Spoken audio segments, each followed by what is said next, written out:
A história dos povos indígenas no Brasil é fascinante, estendendo-se por milênios antes da chegada dos europeus e continuando até os dias atuais. Estima-se que os primeiros povos indígenas chegaram ao território que hoje é o Brasil há mais de 10 mil anos. Eles se dispersaram em uma grande diversidade de grupos, com culturas, línguas e modos de vida distintos.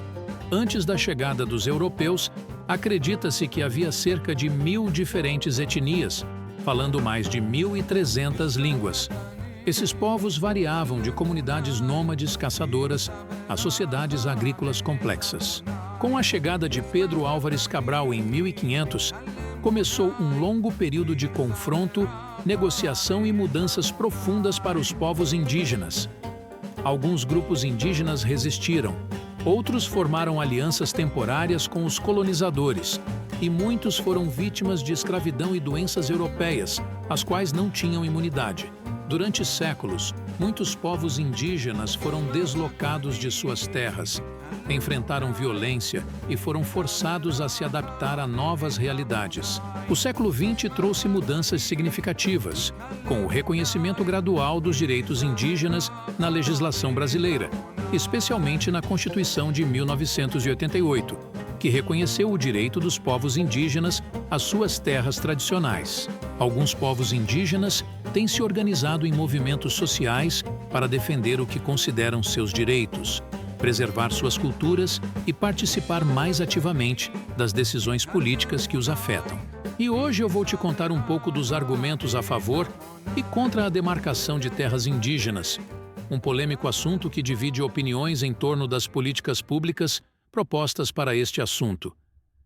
Vem comigo para entender um pouco mais os dois lados da moeda.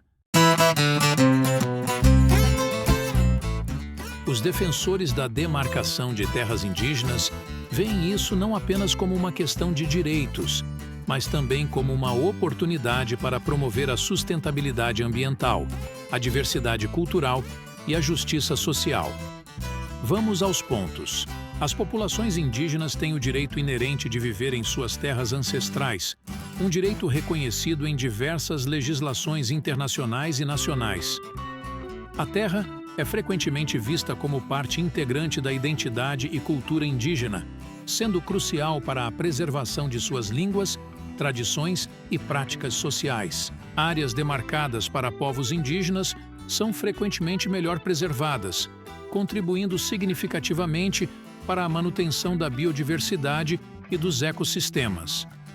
Os povos indígenas têm conhecimentos profundos sobre manejo sustentável da terra, podendo contribuir para práticas ambientais mais eficazes e sustentáveis. A reivindicação baseia-se no direito histórico dos povos indígenas às suas terras, muitas vezes ocupadas por milênios antes da chegada de colonizadores.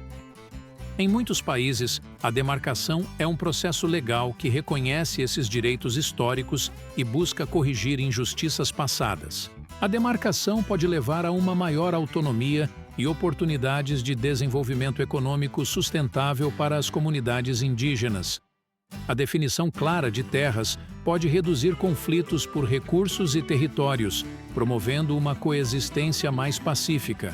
A demarcação é uma forma de reconhecer e valorizar a diversidade cultural e histórica, fortalecendo a sociedade como um todo. Reconhecer e garantir os direitos territoriais indígenas é um passo crucial para a justiça social e reparação histórica. Os benefícios de longo prazo, tanto para as populações indígenas quanto para a sociedade em geral, superam os custos e desafios imediatos. Gostou? Acha que esses argumentos reforçam a necessidade da demarcação? Conte aqui embaixo. Mas não saia antes de conhecer os argumentos contra a demarcação. Talvez eles te façam refletir. As críticas à demarcação de terras indígenas vêm de diversos setores, incluindo interesses econômicos, políticos e alguns segmentos da sociedade. Aqui estão os argumentos comumente apresentados por aqueles que se opõem ou têm ressalvas sobre a demarcação.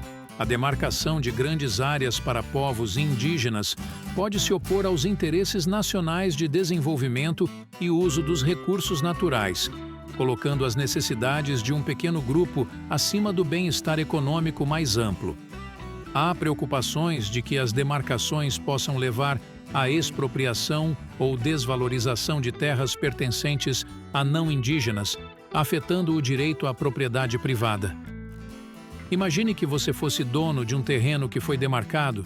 Alguns alegam que os processos de demarcação são burocráticos e sujeitos a interpretações legais variáveis, podendo resultar em incerteza jurídica.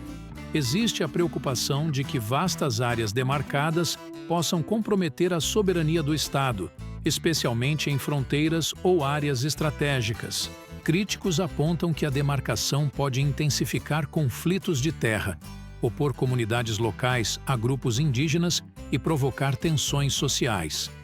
Há temores de que terras demarcadas possam se tornar áreas fora do controle do Estado, afetando a segurança e a governança. Argumenta-se que a gestão de terras indígenas pode não ser eficiente ou sustentável, especialmente se carecer de recursos e apoio técnico adequados. Alguns veem a demarcação como uma alocação ineficiente de recursos que poderiam ser melhor utilizados em outras áreas de necessidade pública. Eles sugerem a integração cultural dos povos indígenas como solução, minimizando a importância da manutenção de suas culturas e identidades distintas, caso os mesmos não queiram. Alguns questionam as bases da narrativa histórica que sustenta reivindicações de terras ancestrais, propondo uma visão alternativa da história. Alega-se que muitas das narrativas históricas são distorcidas ou manipuladas por grupos políticos, ONGs e interesses internacionais que podem ter agendas próprias, não necessariamente alinhadas com a realidade ou o bem-estar dos povos indígenas ou do país. E aí? O que você achou desses argumentos? São suficientes para questionar as demarcações? Um adendo. Embora os indígenas tenham o usufruto exclusivo, a propriedade das terras demarcadas pertence à União. Isso significa que as terras não podem ser vendidas ou alienadas pelos povos indígenas. Agora uma pergunta. Se você é a favor da demarcação, abriria mão de parte dela em prol do desenvolvimento econômico, podendo beneficiar muitas pessoas, entre elas os pobres? Se esse vídeo aumentou um pouquinho seu conhecimento, comente aqui embaixo, curta e se inscreva no canal para receber mais. Obrigado.